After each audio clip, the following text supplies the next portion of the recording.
Hello, welcome to 99 notes. और आज हम कर रहे हैं फिर से करंट अफेयर्स 30 मई के।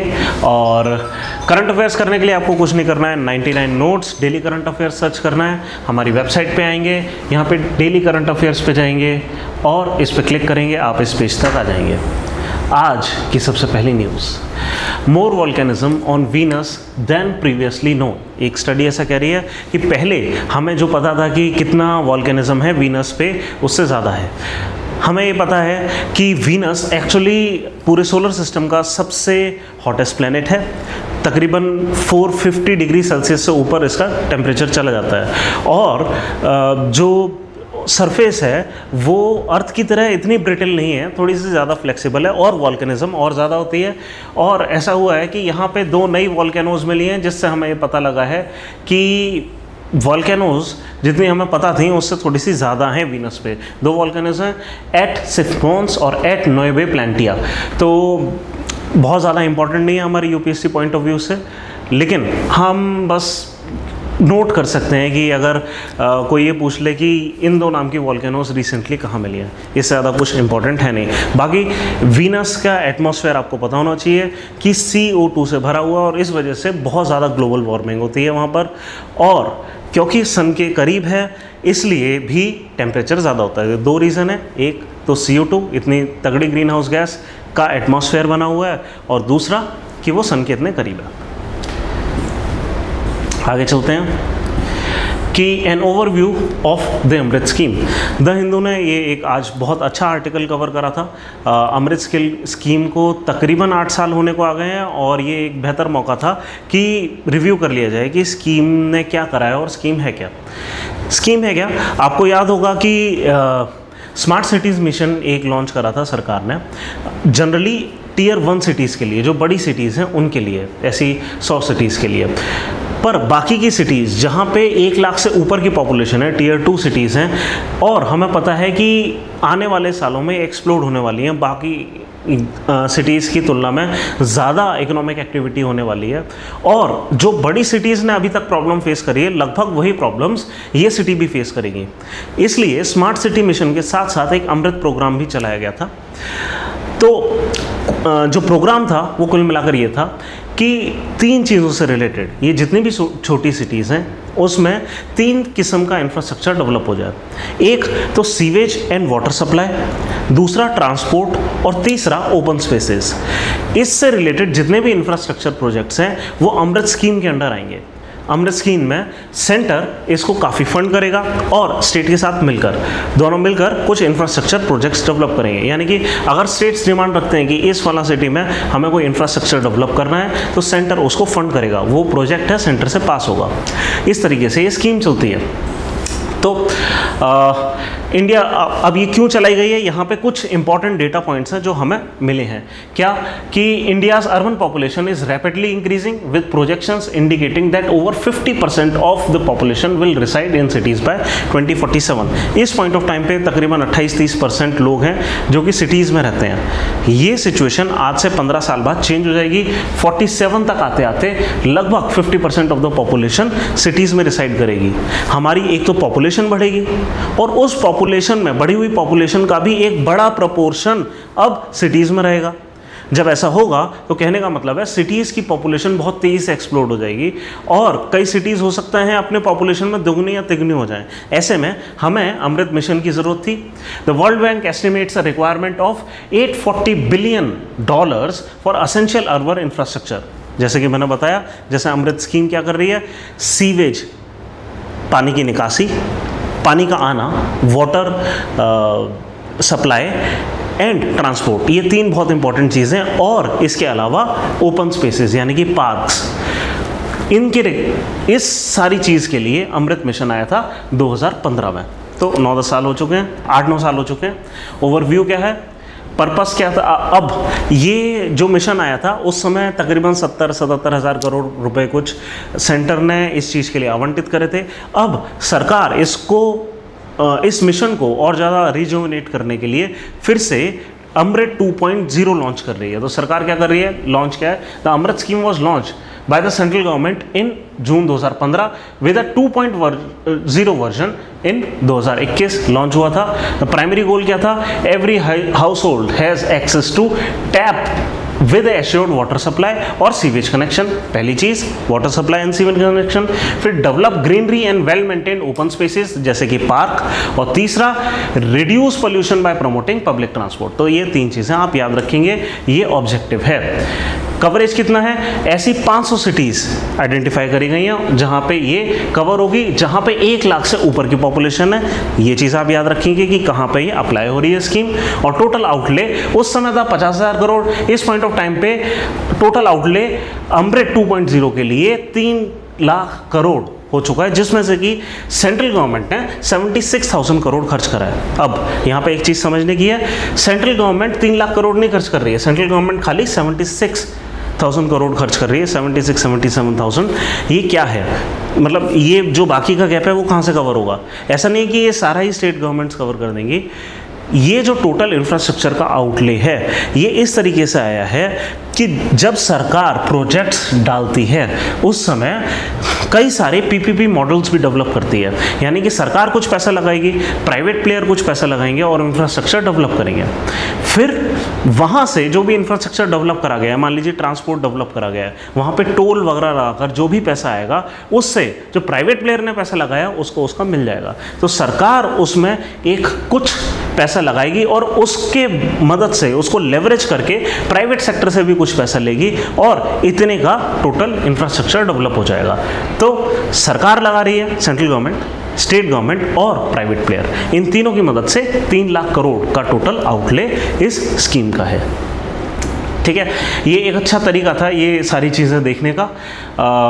एज ऑफ मई 19, 2024 83,000 करोड़ जो फंड है डिस्पर्स करा जा चुका है। कनेक्शंस प्रोवाइडेड इतने 58 लाख टैप कनेक्शंस और 37 लाख सीवेज कनेक्शंस दिए जा चुके हैं। डेटा आपको याद रहे ना रहे इतना इंपॉर्टेंट नहीं है, बट आपको पता होना चाहिए। फिर भी अगर आपको याद है बहुत ही अच्छी बात है, आप आंसर राइटिंग के समय इसको यूटिलाइज कर सकते हैं इस डेटा को। और 2400 कुछ पार्क खोले गए हैं और इतनी एलईडी लाइट लगाई गई हैं। ठीक है, challenges and reality कि annually around 2 lakh people die due to inadequate water sanitation and hygiene. देखिए, जब भी अगर पूछा जाएगा अर्बनाइजेशन से रिलेटेड अगर कोई क्वेश्चन आता है, आपका GS1 में आ सकता है, गवर्नेंस से रिलेटेड GS2 में आ सकता है, ठीक है, एंड एनवायरनमेंट वगैरह से रिलेटेड GS3 में भी आ सकते हैं, और इंफ्रास्ट्रक्चर से रिलेटेड भी GS3 में आ सकते हैं। अगर ऐसा कोई सवाल आता है कि इंडिया के इंफ्रास्ट्रक्चर प्रॉब्लम्स क्या हैं या अर्बनाइजेशन की प्रॉब्लम्स क्या हैं, आप ऐसे पॉइंट्स डाल सकते हैं कि हेल्थ इश्यूज़ हैं, वाटर स्कैर्सिटी है, अर्बन इंफ्रास्ट्रक्चर गैप है, कि 31% of urban household lack pipe supply. हम खाली रूरल हाउस होल्ड्स की बात करते हैं कि इनके पास टैप कनेक्शंस नहीं है, वाटर कनेक्शंस नहीं है, सीवेज कनेक्शंस नहीं है, बट अर्बन एरिया में भी ऐसा है, स्लम्स हैं। फिर 3% are not connected to a piped sewerage system. Average water supply तकरीबन 69 लीटर पर पर्सन पर डे है, खाली 69 लीटर। अब 69 लीटर में इंसान को नहाना, धोना, कपड़े धोना, बर्तन धोना, खाना बनाना, सब कुछ करना है। ये जो वाटर सप्लाई है ये ग्लोबल स्टैंडर्ड के हिसाब से बिल्कुल भी एडिक्वेट नहीं है कंपेयर टू 135 लीटर्स जो कि रिक्वायर्ड होता है। हमारे देश का खुद का स्टैंडर्ड है कि 130 लीटर रिक्वायर्ड होता है और ये ग्लोबल स्टैंडर्ड से भी कम है, ग्लोबल स्टैंडर्ड इससे भी ऊपर है। इंडिया का स्टैंडर्ड है कि 135 लीटर रिक्वायर्ड है और हमें मिल रहा है तकरीबन 70 लीटर। तो ये कुछ इंफ्रास्ट्रक्चरल गैप्स हैं, और ऑब्वियसली एयर क्वालिटी। फिर स्ट्रक्चरल इश्यूज एंड क्रिटिसिज्म, लगभग वही सारी चीज़ें हैं, आप पढ़ सकते हैं। अच्छा नहीं, यहाँ पे स्ट्रक्चरल इशू अमृत से रिलेटेड है।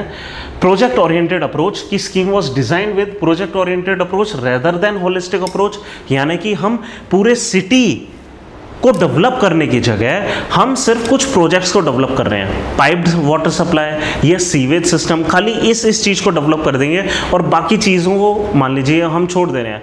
जैसे कि अर्बन स्पेसेस में खाली इसकी ज़रूरत नहीं है, हमें इस चीज़ की भी तो ज़रूरत है कि फुटपाथ ठीक हों, इसकी भी, और ये एक्चुअली पब्लिक ट्रांसपोर्ट में वैसे फिर भी कवर हो सकता है, बट और बड़ी चीज़ जैसे सिविक अमेनिटीज़, खाली ये नहीं है कि लोगों की पब्लिक ग्रीवेंसेस मैकेनिज्म, ये सारी चीज़ें भी अर्बन इंफ्रास्ट्रक्चर में रिक्वायर्ड होती हैं। तो यहाँ पे होलिस्टिक अप्रोच लेने की जगह हमने खाली प्रोजेक्ट बेस्ड अप्रोच लिया, ये एक प्रॉब्लम है।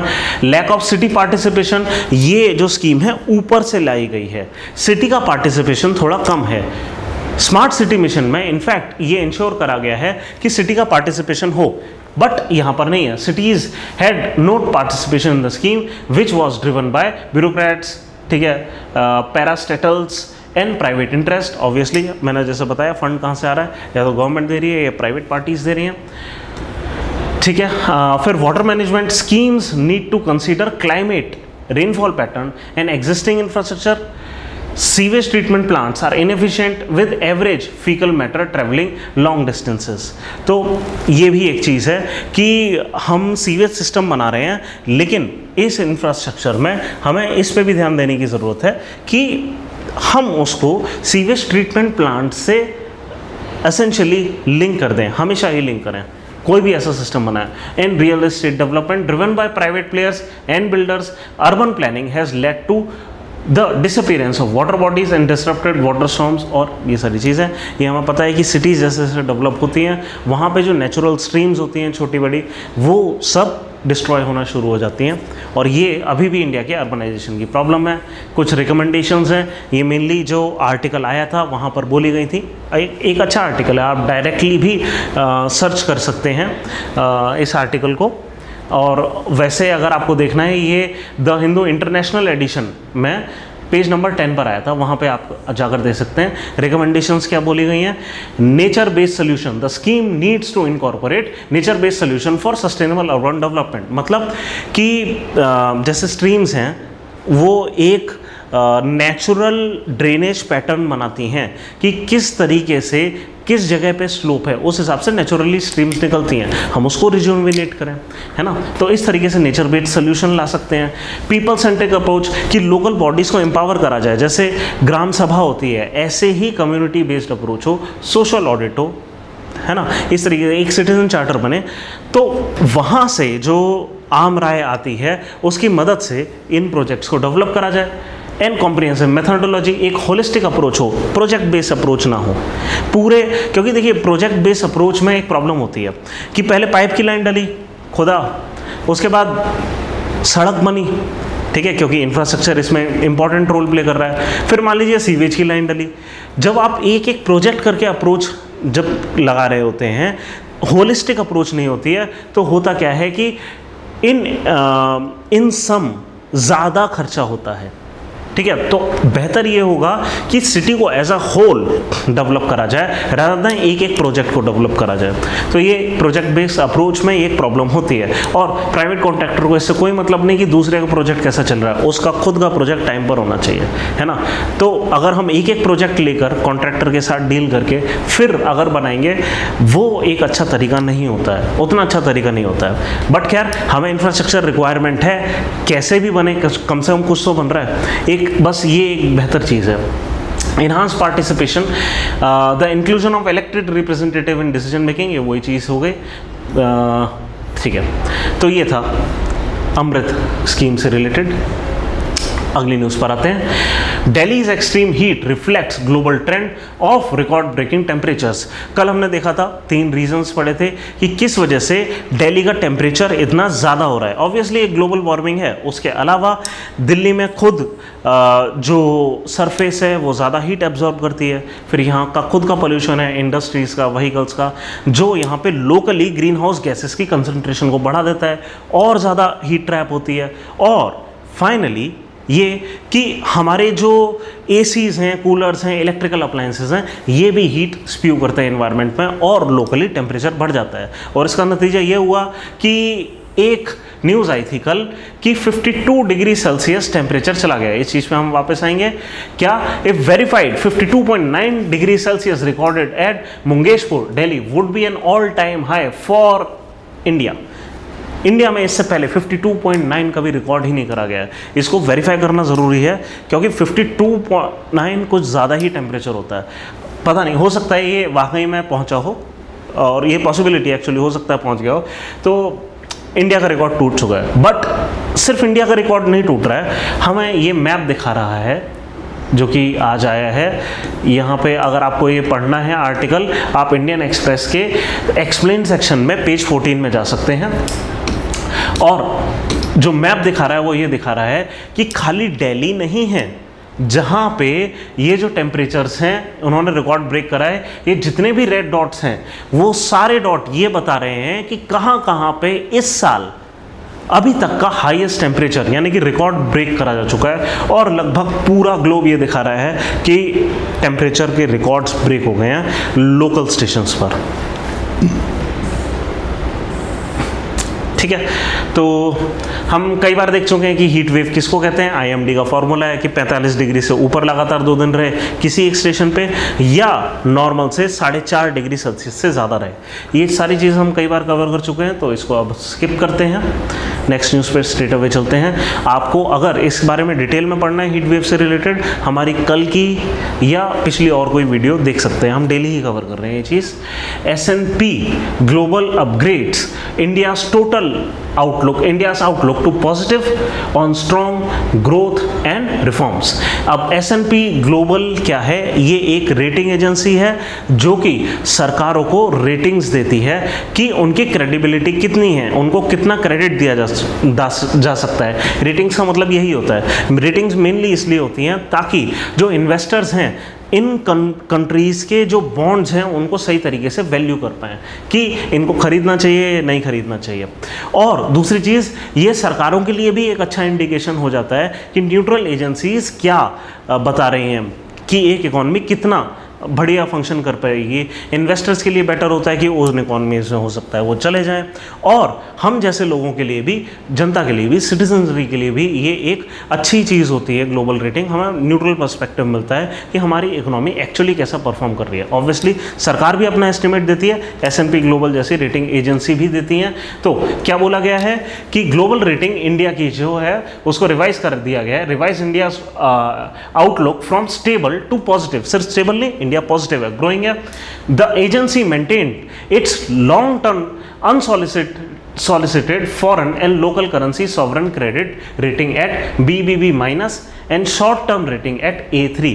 उनकी कई किस्म की रेटिंग होती है, A, AA, AAA, AAA plus, AAA minus and so on and so fourth. फिर B's की रेटिंग आती है, फिर C's की। तो इंडिया को शॉर्ट टर्म में A3 की रेटिंग मिली हुई है, और क्या कहते हैं, unsolicited foreign and local currency sovereign credit rating BBB minus है। ठीक है, इससे कोई इतना फ़र्क नहीं पड़ेगा।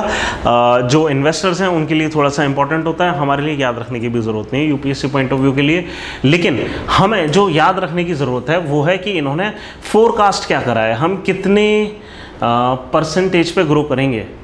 हाँ, ये है हमारी फोरकास्ट। S&P फोरकास्ट कर रही है क्या कि FY24 में उनके अकॉर्डिंग हम 7.6% से ग्रो करेंगे। हमारा अनएम्प्लॉयमेंट रेट 5.5% रहेगा। फिस्कल डेफिसिट स्टेट और सेंटर का मिलाकर 8.6% है, काफ़ी अच्छा खासा बड़ा फिस्कल डेफिसिट होगा। और उसके बाद उन्होंने अगले साल के कुछ प्रोजेक्शंस करें जो कि ऑब्वियसली टाइम के साथ अपडेट होते रहेंगे। तो 7.6 जो सरकार का फोरकास्ट था वो 7 to 8% टाइप का, लगभग उसी के टोन में है, बहुत ज़्यादा अलग नहीं है।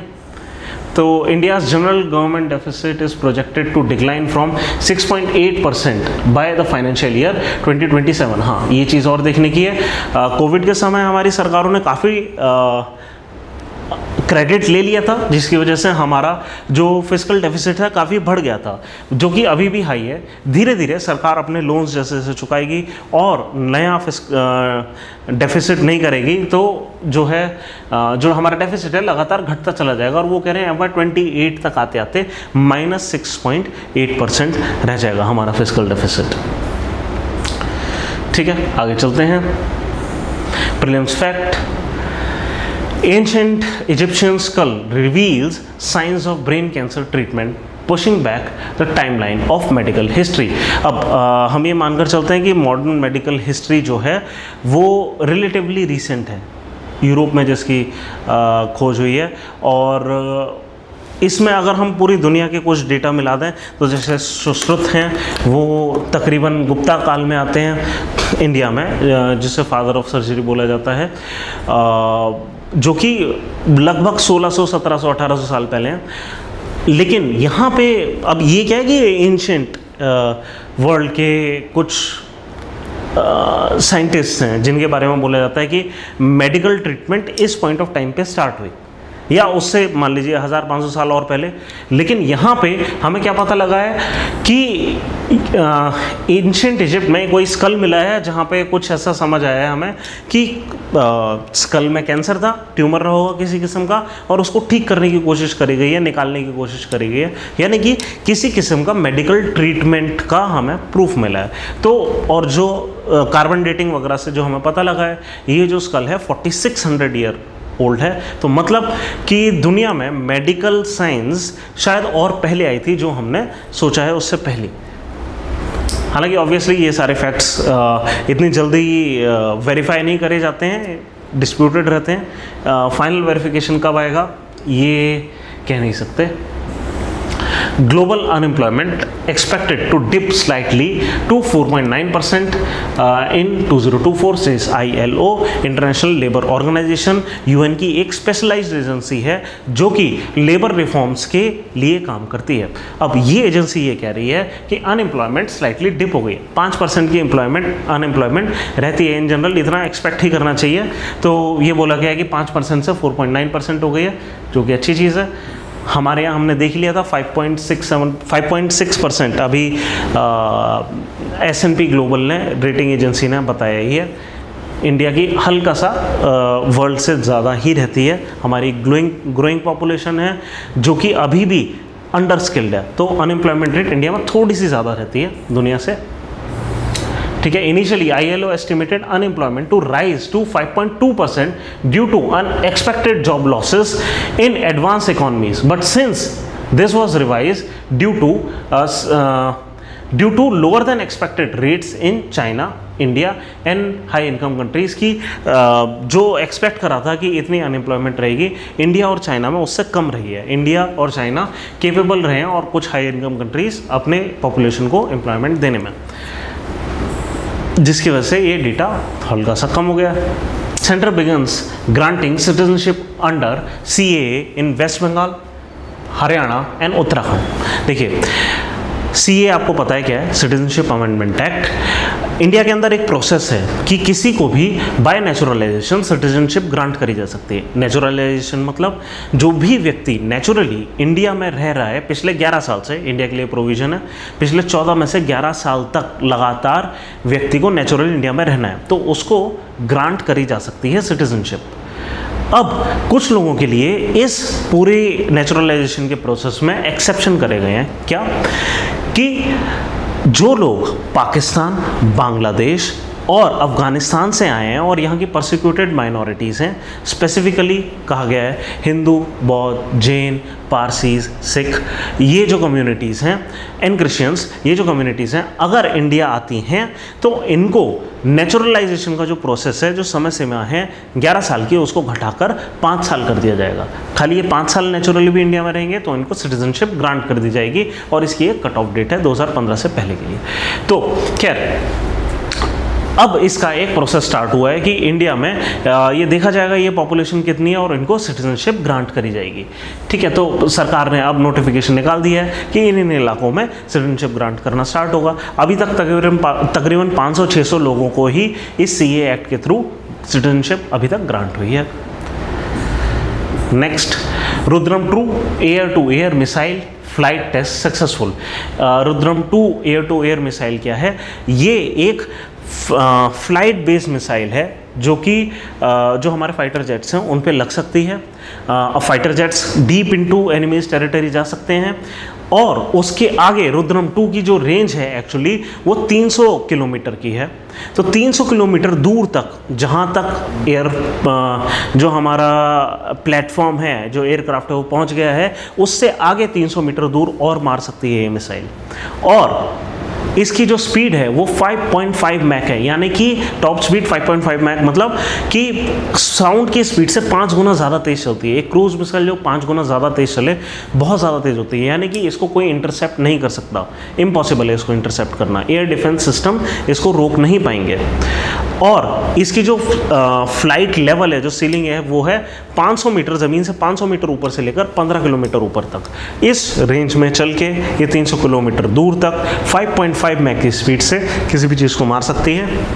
ये है रुद्रम 2 और उसका फ्लाइट टेस्ट जो है वो सक्सेसफुल रहा है सुखोई Su-30 MKI जेट के ऊपर। ये जो टेस्ट हुआ है वो सुखोई के ऊपर हुआ है, जो कि एक रशियन एयरक्राफ्ट है। बस आज के यही थे करंट अफेयर्स।